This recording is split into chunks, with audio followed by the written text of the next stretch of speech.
Hey everyone, welcome into Northern Life on this Monday. Here with Hunter, I am Ryan. We hope you all had a lovely and relaxing weekend, and we're excited to jumpstart this wonderful week too. Yeah, it was a great weekend, just fun and relaxing. You know, Nice. Now we're starting a new week, and life is all good here, Ryan. Are you feeling good about today? I'm feeling good. I had my family up here this past weekend, so we had a Duluth outing, so it was a lot of fun. They got to see the 4 o'clock on Friday. They did. How did that go? I was at the sports show, so I wasn't able to see You them. heard my family was on the way, so you decided to leave. Bye, Carol and got Jeff. as far away from Jeff App as possible.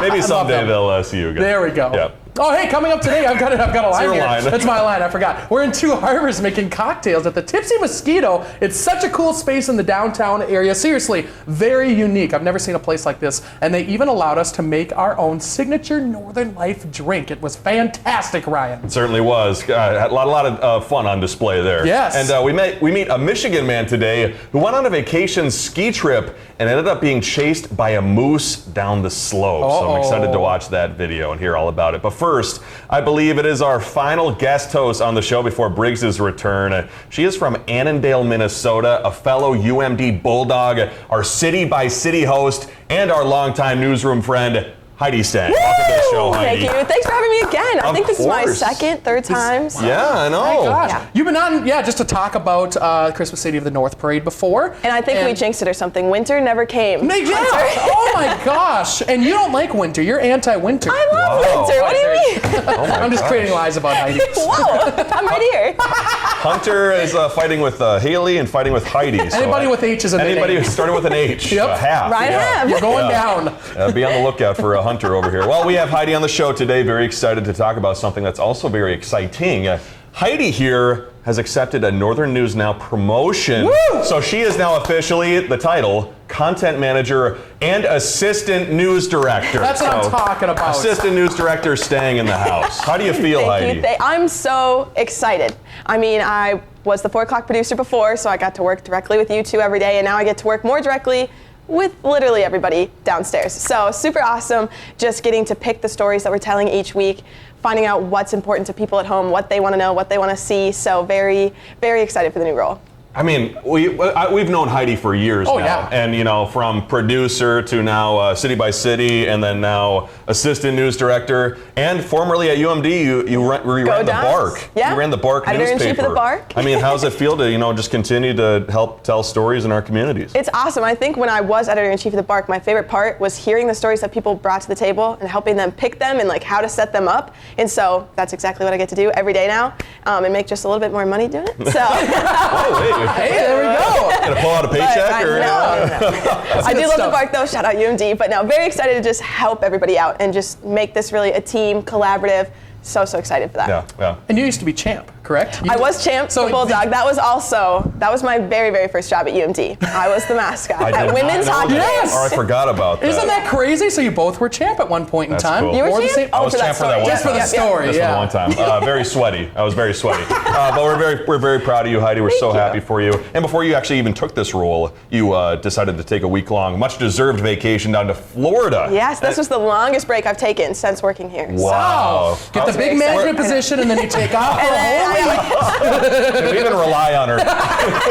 But where did you end up going? I mean, you sent me this video of you looking at dolphins there's in the dolphins ocean. playing there in the distance. We were in Satellite Beach, which is just a little bit south of Cape Canaveral, the east side of Florida. We stopped at this place because it was called Heidi's. Cute. But yeah, super awesome. That's my boyfriend Ian. His parents are staying down there for the whole month. Oh, wow. So we went and joined them for a week. We went to Kennedy Space Center, again, Cape Canaveral. So we got to see the rockets, the old Artemis space shuttle was there. We went to Cocoa Beach, even though it was really, really windy. So it was a super duper fun trip. Florida is having what they would call a cold winter. Oh. So it was only 60 degrees. Yeah. But sometimes it got up to the 70s, so it was still good. We got to lay on the beach, enjoy the sunshine. I think that's my perfect weather, Yeah. 60 to 70. Oh my Ooh. gosh. Yeah. But I bet all the locals were wearing sweatshirts and jackets. We were driving down the road and someone was wearing a hat, walking their dog, and I was like, oh no. I brought one long sleeve shirt. But it was not cold. They were being dramatic. So. Being extra. Well, it looked like a lot of fun. So. Yeah, it was a blast. And we'd be on the beach and a cloud would roll through and it would drop anywhere from 5 to 15 degrees. Whoa. So I'd put on my sweatshirt, read my book, and then the sun would come out, and then I'd enjoy the sun, put my sweatshirt back on. But it was perfect. It was a great break, and now we're back. Good. And excited for this new role. Ready to tackle some more news. Well, talking about weird weather, by the way, I have a question for Hunter today, actually. Hunter, can you please explain to me, and maybe viewers out there, who don't really know what the Farmer's Almanac is?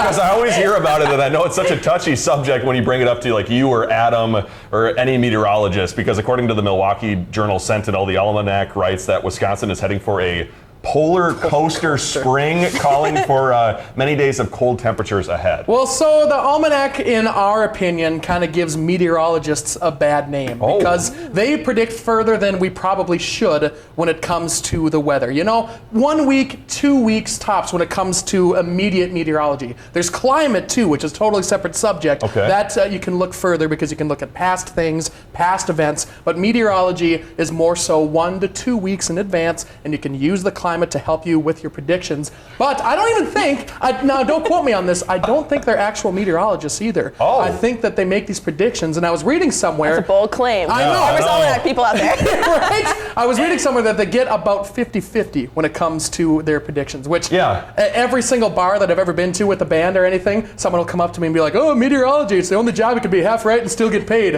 And I'm like, stop it. We're right more than that. I promise you we are right way more than that. Because especially like when we do the 4 p.m. news too, I know it's like on Monday we say, hey, there's like 6 inches of snow on the way. And then like when it comes to Friday, it's like actually, you know, that system's moved away. Exactly. So you know, the almanac was, like you said, way in advance can be a touchy.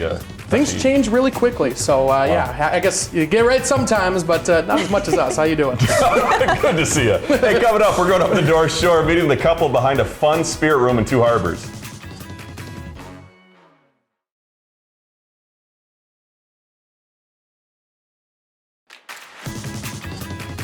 Welcome back, folks. In my lovely town of Two Harbors, there is a unique wine and spirit room with the speakeasy vibe, allowing guests to relax, drink, and socialize. Yeah, and the family behind the cool spot had a vision to create a hidden downtown gem, and it has since become a reality, offering a one-of-a-kind experience. Where did the name come from? The Tipsy Mosquito. My maiden name is Komrak, and in Polish, which like is like a lot of Polish, it actually means little mosquito. So we tried to combine like my maiden name with his heritage. So I heard a rumor that your son designed this place. Is that true? Yeah, they moved to New York, and then Quinn followed, but they had some inspiration from New York, and Tara had ideas that she wanted and sent it off to Fletcher and Tanner and Quinn, and here it is. Like when I am here, I don't come like all every day. That wouldn't mean I have a problem. But when I have been here, people are like, they're embracing now the new style of a waitress doesn't have to come and press you for what you want right now. You know, like, what do you want to drink? It's like, well, I don't know, I just sat down. And I like the idea that you sit, you look at their menu, and then when you're ready, you go to the bar and place they will bring you the food, they will pick up your stuff.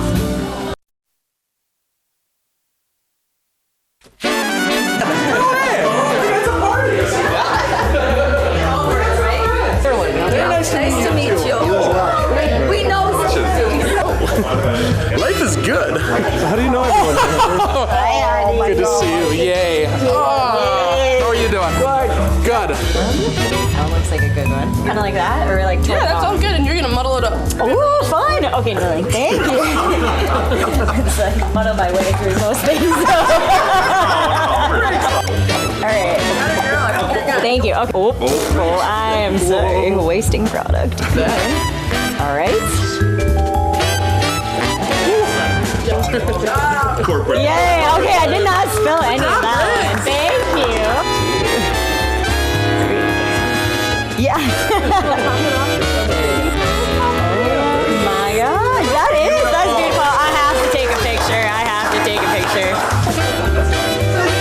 How do you like it? It's very good, and not just because I made it.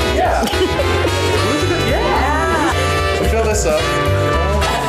What's the science of this, by the way, that makes it consistently pour out? Like, where does the air? Oh, the air comes out of there? That little hole. Oh, cool. Can I do it? Yes. Whoa!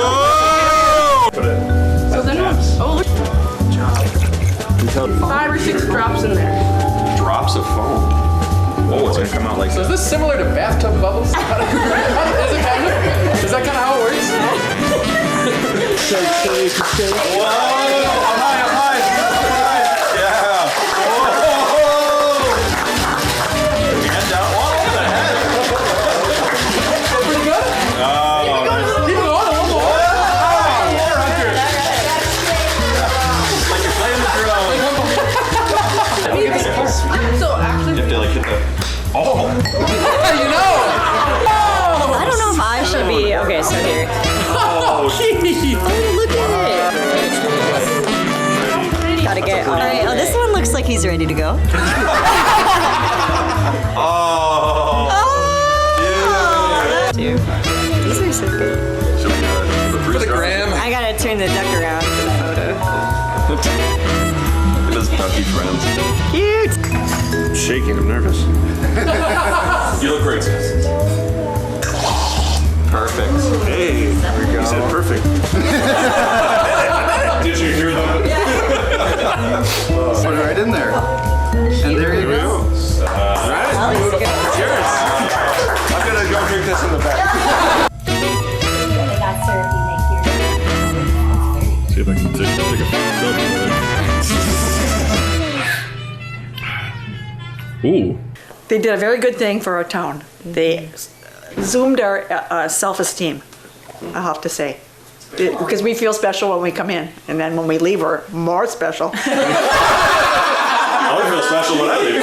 No, but I mean, it's something different, unique, and you gotta support the people that you live with, that you live around, the community you live around.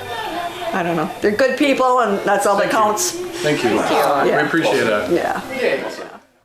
Oh man, what an absolutely wonderful time. What a cool space. And Yeah. so the couple who owns the shop, their kids helped design it. Yes. And now they do fashion in New York City. Yep. Which is unbelievably cool. Yep. Yeah. And so we were trying to remember too what was in our Northern Life cocktail that we made. I think it was Malibu. Yep. It was pineapple juice. I believe so, yep. Blue curacao. And some foam. Yep. With the bottled foam. Yeah. It had the duck on there too. And the little duck. Our executive producer Ben goes, "Wouldn't the Northern Life drink be green?" And I was like, "We loved the ducks there. Yeah, right? Have a duck. It had In to the be a book, duck." it looked Yes. refreshing. I don't even drink that much, but it looked good. It was really tasty. It was a yes. very good time. What an absolutely cool space. So if you're in Two Harbors, you got to go up there and check them out in downtown. Big thanks to the Tipsy Mosquito and their team for having us. Well, hey, coming up after the break, I think moose are scary enough, but you got to watch this video.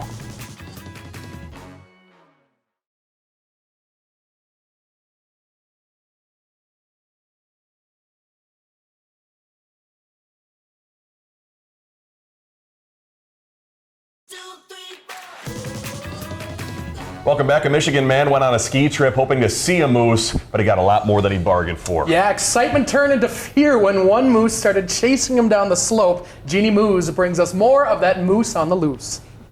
They haven't yet been caught riding the chairlift, but moose seem to be hanging out these days at ski resorts out west.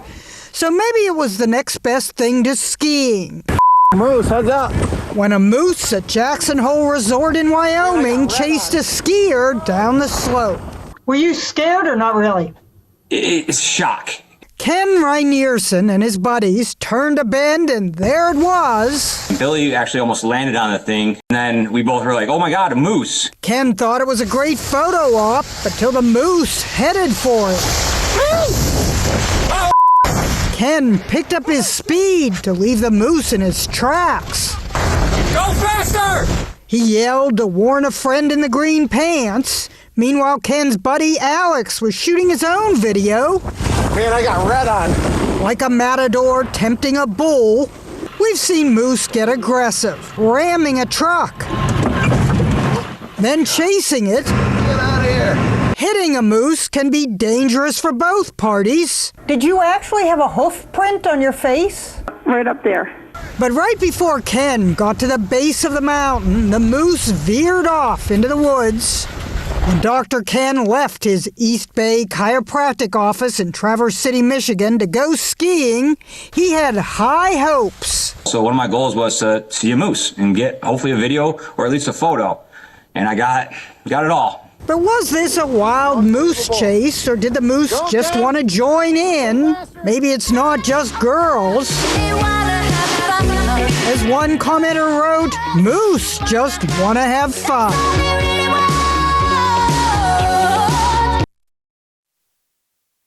Oh, man. That's scary. That's frightening. I say put some skis on the moose. Why not? Let's see what happens. They're fast enough, that's why. That's true. They look really catch That up. moose was moving down the hill, but the funnier part during that story, too, we said the man was from Michigan, but what did you say about him? As soon as it started, I was like, oh, did it say like where he's from? But I knew he was from the Midwest solely based on the way he said moose. Moose. A moose. He was chasing me, I swear. But yeah, not the thing you necessarily want to see on a ski hill. No, they'll mess you up. You look out for the moose. I almost hit 2 on my way into the morning show one time. Wow. It was. I would have turned around and gone home. Right, I'm like, that's it. It was like 2 minutes into my drive, too. I'm like, good for the day. Yeah, no, that's it. They're crazy. You see one, I don't know what the advice is. Turn around or... Probably. Yeah, I don't know what to do with them. Run faster than your friends, I guess.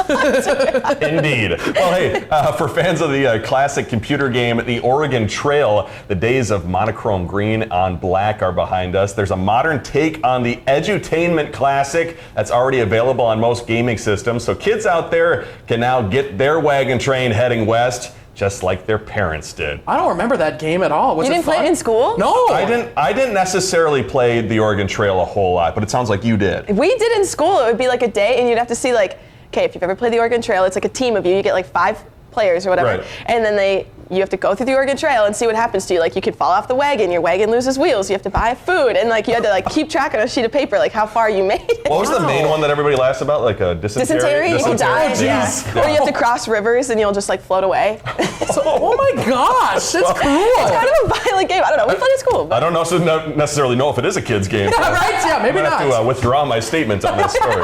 Well, hey, we'll be right back after the break here on Northern Life, talking about tomorrow's blindfold that's coming up.